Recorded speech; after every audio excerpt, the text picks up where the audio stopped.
Hello friends, very good morning. आज date है 27 June 2026 और हम आए हैं आपके लिए लेकर एक बहुत ही इंटरेस्टिंग वीडियो और बहुत ही इंटरेस्टिंग टॉपिक पे। जो JKSSB की एक हाई लाइन पोस्ट रहती हैं, एक जूनियर असिस्टेंट और अकाउंट असिस्टेंट। ठीक है, दोनों के बारे में आपको बताएंगे। दोनों की जॉब प्रोफाइल क्या होती है, दोनों की सैलरी कितनी होती है, दोनों को क्या क्या अलाउंसेस मिलते हैं और दोनों का सिलेक्शन प्रोसेस क्या होता है, आपको कितनी देर वेट करना पड़ता है एज ए जूनियर असिस्टेंट या as a FAA account assistant recruit होने के बाद नेक्स्ट प्रमोशन के लिए, राइट। तो वीडियो में आप बने रहें, आपको बहुत सी इन्फॉर्मेशन इसमें वैल्यूएबल देखने को मिलेगी, जिसके बाद आपके बहुत से डाउट क्लियर हो जाएंगे और this will work as a motivational source for you to prepare more boost up. ठीक है, और बूस्ट के साथ आप प्रिपरेशन को कंटिन्यू करोगे। ठीक है, तो without wasting our time let us begin. ठीक है, तो सबसे पहले हम बात करेंगे कि मतलब एलिजिबिलिटी क्राइटेरिया जो आपको मैक्सिमम बच्चों को क्लियर है, फिर भी जिस किसी को नहीं पता है तो वो इसको देख सकता है। ठीक है, तो फाइनेंस अकाउंट असिस्टेंट के लिए आपके पास क्या होनी चाहिए, सिर्फ एक बैचलर डिग्री होनी चाहिए। ठीक है, ये यहाँ पर लिखा फाइनेंस प्रेफर्ड या 6 मंथ डिप्लोमा, एज सच कोई रिक्वायरमेंट नहीं है। आपके पास सिर्फ एक बैचलर डिग्री होनी चाहिए। आपकी OMR मार्क्स के बेसिस पे इवैल्यूएशन होगी। 2 घंटे का टाइम होता है एग्ज़ाम में और 120 मिनट का पेपर होता है और 120 ही उसके मार्क्स होते हैं। ठीक है, इसकी जो सैलरी होती है लेवल 5 की होती है अकॉर्डिंग टू 7th पे कमीशन। 1 बाय 1 जो है हम सारे पॉइंट्स को डिस्कस करेंगे। It is just a overview. ठीक है, क्या क्या होता है इसमें सिंगल टायर एग्ज़ाम होता है, उसी के बेसिस पे आपका जो है एक मेरिट बनता है और उसी से आपकी सिलेक्शन होगी। ठीक है, तो अभी जो इसका एग्ज़ाम शेड्यूल्ड है probably in the month of October और सितंबर एंडिंग में इसका एग्ज़ाम होगा, राइट। उसके बाद जूनियर असिस्टेंट के लिए क्या चाहिए होता है, बैचलर डिग्री चाहिए होती है एनी स्ट्रीम में और कंप्यूटर की स्पीड चाहिए होती है टाइपिंग की मिनिमम 35 वर्ड पर मिनट, राइट। इसका जो सिलेक्शन प्रोसेस होता है वो 2 टायर प्रोसेस होता है, जिसमें जो है वेटेज होती है 20% of written marks and 80% of किसकी, OMR बेस्ड मार्क्स की। ठीक है, तो क्यूमुलेटिव स्कोर कार्ड के बाद जो है इसकी सिलेक्शन होती है। इसकी सैलरी होती है जो 7th पे कमीशन के अकॉर्डिंग लेवल 4 पे प्लेस की जाती है और इसकी की रिस्पॉन्सिबिलिटीज़ क्या होती हैं वो भी आगे डिस्कस करेंगे। जॉब प्रोसेस क्या होता है, सैलरी क्या होती है, प्रमोशन कैसे होती है, पोस्टिंग कहाँ होती है, तो 1 बाय 1 दोनों चीज़ों को डिस्कस करेंगे। फाइनेंस अकाउंट असिस्टेंट को भी, जूनियर अकाउंट्स असिस्टेंट को भी। ठीक है, तो let us begin.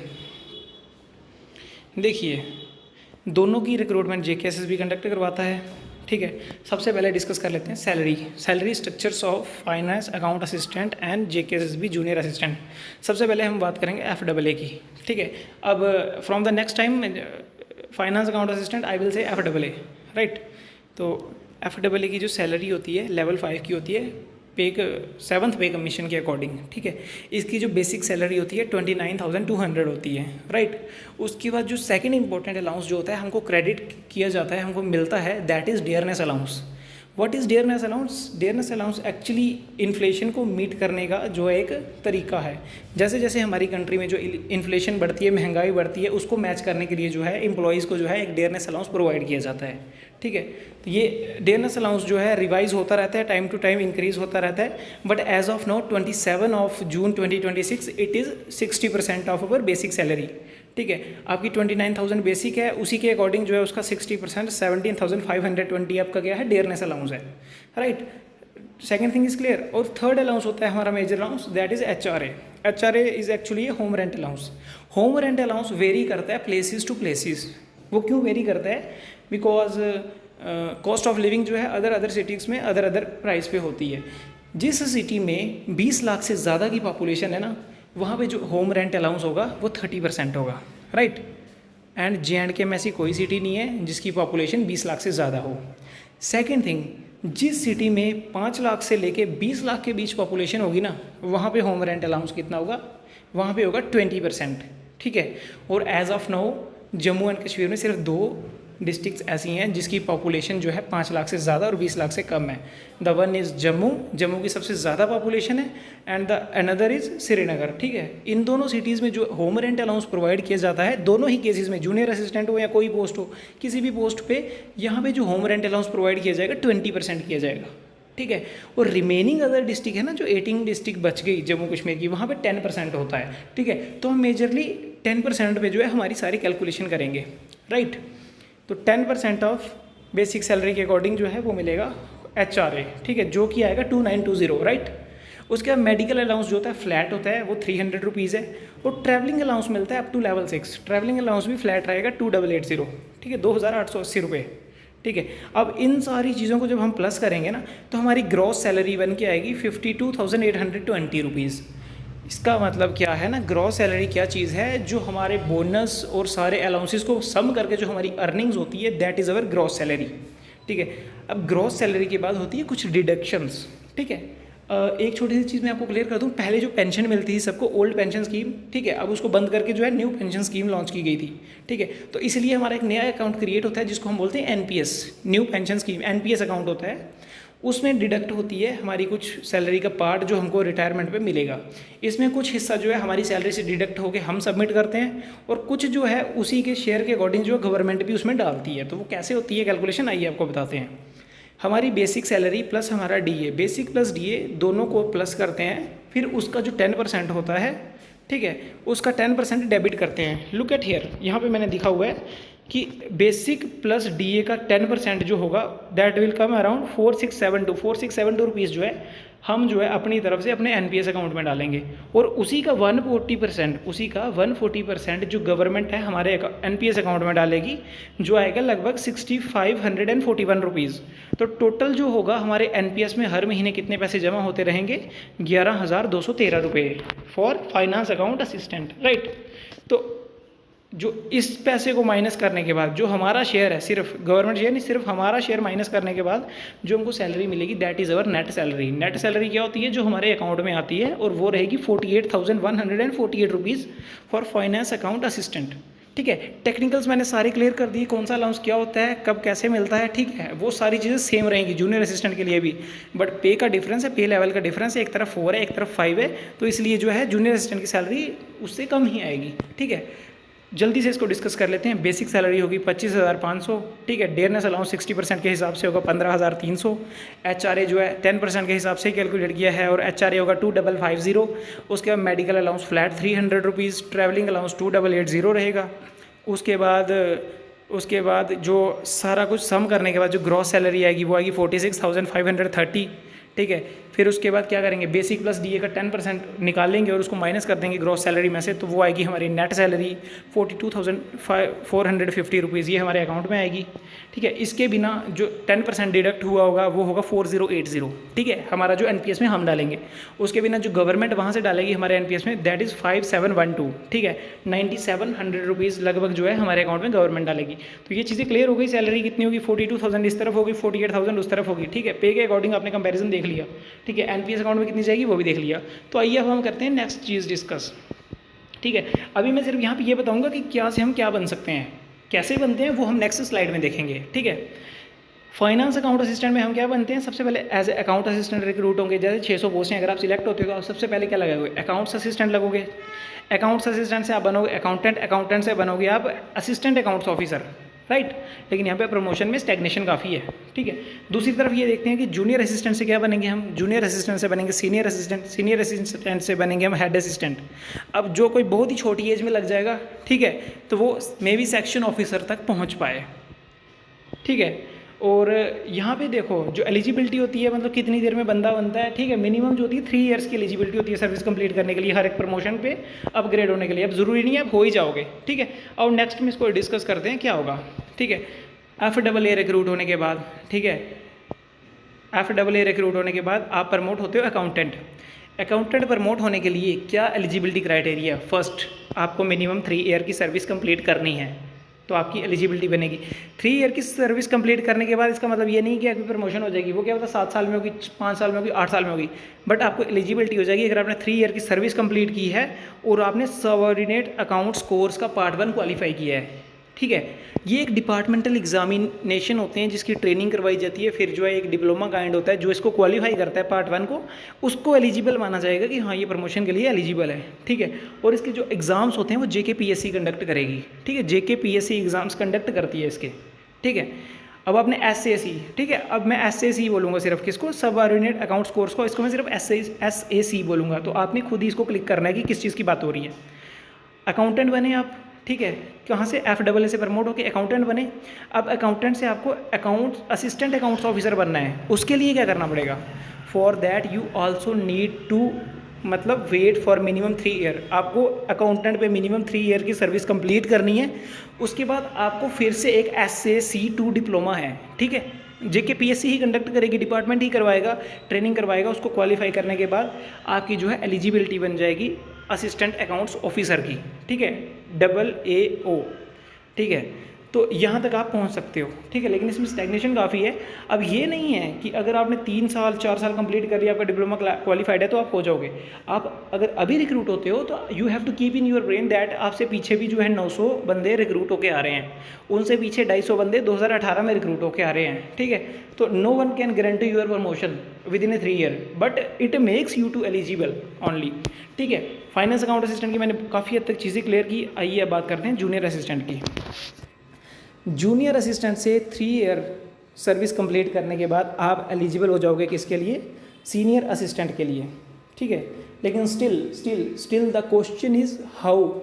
Minimum 3 year की सर्विस कंप्लीट करोगे, आपकी ट्रेनिंग करवाई जाएगी डिपार्टमेंट के थ्रू, ठीक है। आपके एग्जामिनेशन होंगे, डिस्क्रिप्टिव एग्जामिनेशन JKPSC कंडक्ट करेगी। आपको उन एग्ज़ाम्स को क्वालिफाई करना है। अगर आप उन एग्ज़ाम्स को क्वालिफाई करते हो तो आप जूनियर असिस्टेंट से सीनियर असिस्टेंट प्रमोट होने के लिए एलिजिबल हो जाते हो आफ्टर 3 ईयर ऑफ सर्विस, ठीक है।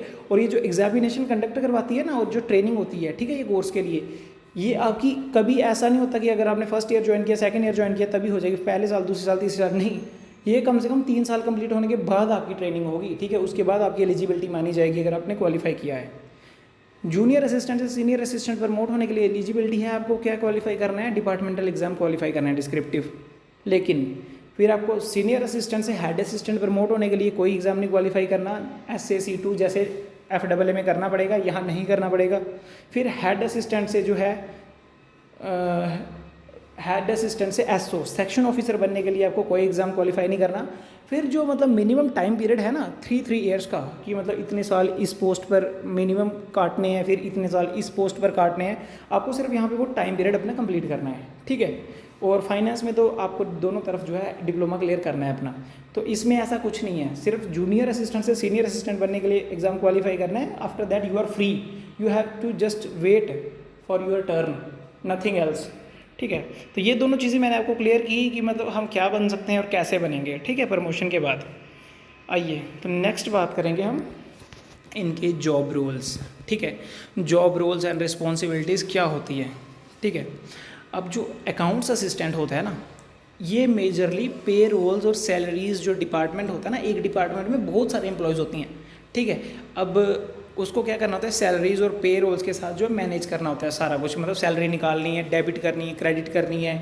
जब कोई नया एम्प्लॉयज़ आता है, ज्वाइन करता है, ठीक है, उसकी मतलब वो बनाने होते हैं, क्या बोलते हैं, आईडीज़ बनानी होती हैं, जनरेट करनी होती है, CPS, टैक्सेशन वगैरह सब कुछ ये देखता है, ठीक है। कितने एम्प्लॉयज़ हैं हमारे और जिनको इनकम टैक्स पे करना है, कौन सा उस बार में आता है, ये चीज़ें ये देखता है।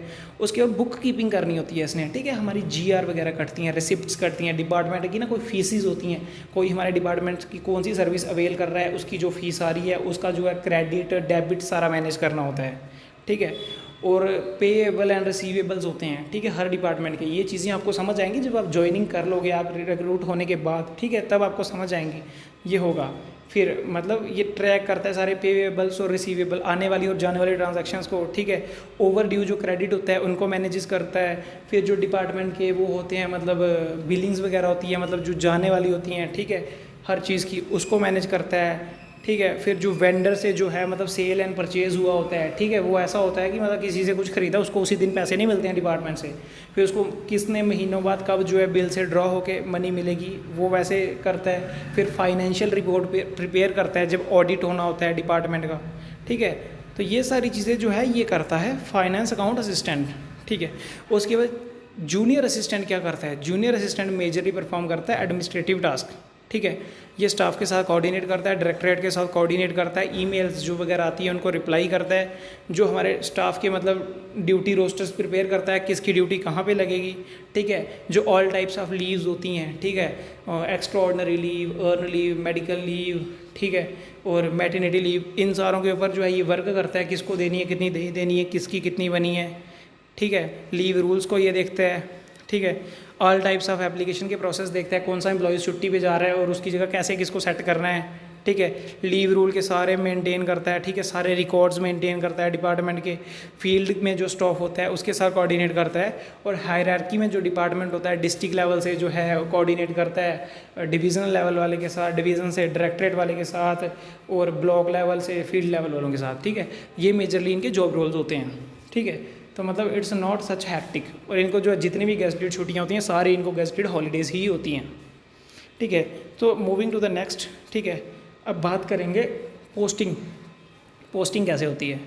अब मैं आपको फाइनेंस डिपार्टमेंट में ना एक बहुत ही मज़े की चीज़ बताता हूँ।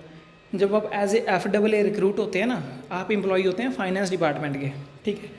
फाइनेंस डिपार्टमेंट में FAA रिक्रूट होने के बाद आपको मिनिमम 1 ईयर की ट्रेनिंग कंप्लीट करनी होती है। उसमें एज ऑफ नो अभी मैं बता देता हूँ, उसमें आपको स्टाइफन मिलता है 5,000 या अब 8,000 हो जाएगा, ऐसा है, ठीक है। लेकिन स्टिल इन क्वेश्चन ये मोमेंट हिटेड है इस वक्त, क्या पता आपको पूरी सैलरी भी मिलना स्टार्ट हो जाए, ठीक है। एज ऑफ नो जो पिछला बैच था उसको सिर्फ क्या मिलता था, स्टाइफन मिलता था 5 से 6,000 रुपये, ठीक है। अभी इनका कहना है कि क्या पता उसको रिवोक कर दें या स्टाइफन 8,000 होगा या पूरी सैलरी मिलने लगेगी, इसके ऊपर जो है हम कोई क्लैरिफिकेशन नहीं दे सकते।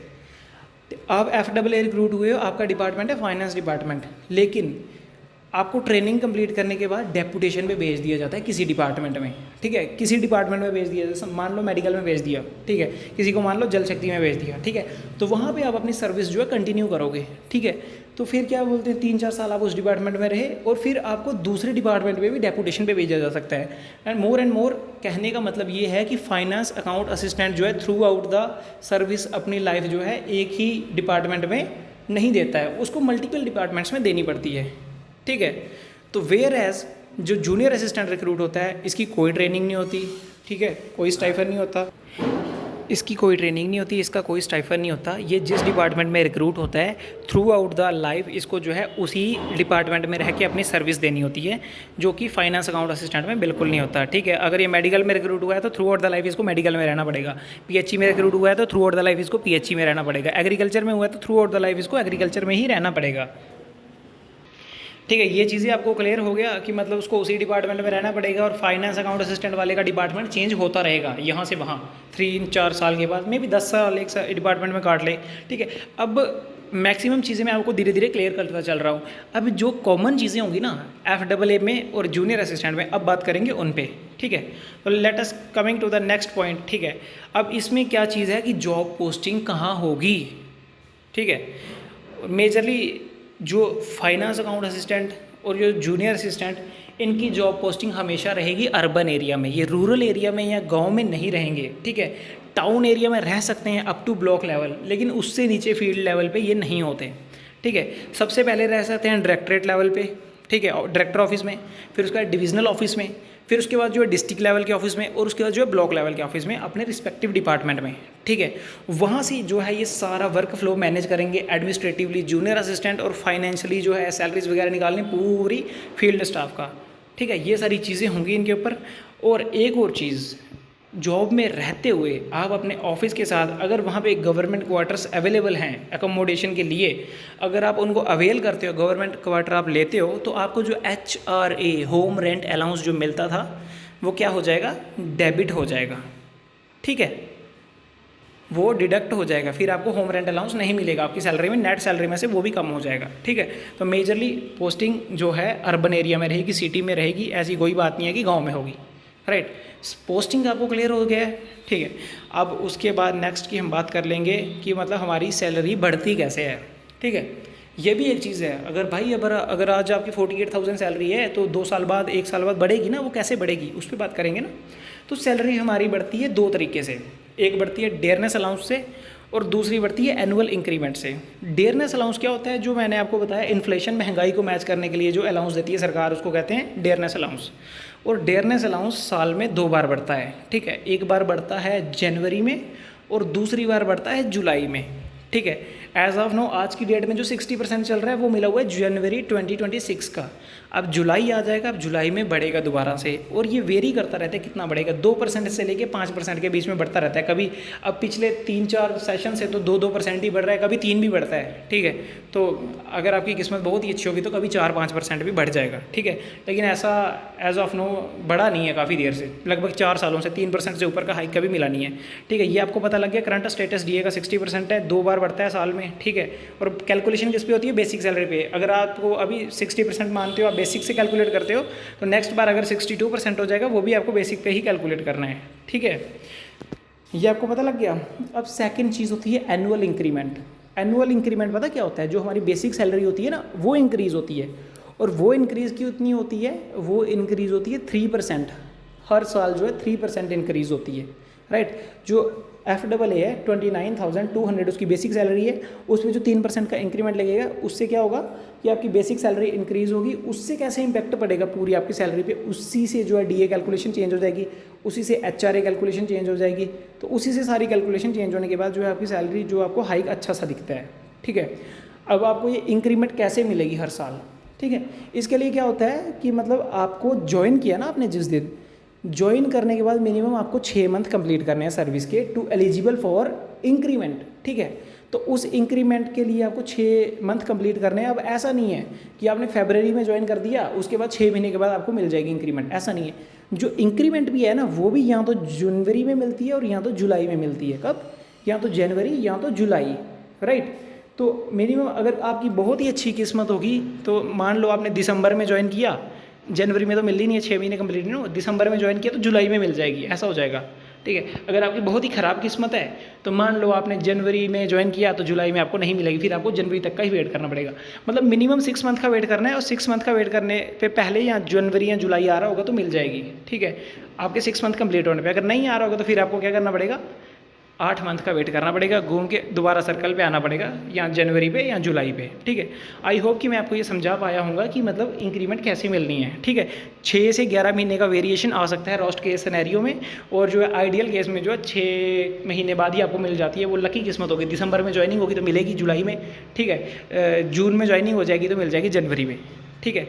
ये चीज़ मैंने आपको क्लियर कर दी। और अगर पहली बार आपको इंक्रीमेंट जनवरी में मिली ना, तो फिर आपको हर साल जनवरी में मिलेगी। पहली बार जो आपने 6 महीने कंप्लीट करने हैं, लेकिन साल में एक ही इंक्रीमेंट मिलती है। फर्स्ट इंक्रीमेंट एलिजिबिलिटी के लिए 6 मंथ ऑफ सर्विस, ठीक है। उसके बाद जो एनुअली जो है हर एक साल बाद एक इंक्रीमेंट मिलती रहती है, और जनवरी या जुलाई में मिलेगी, ठीक है।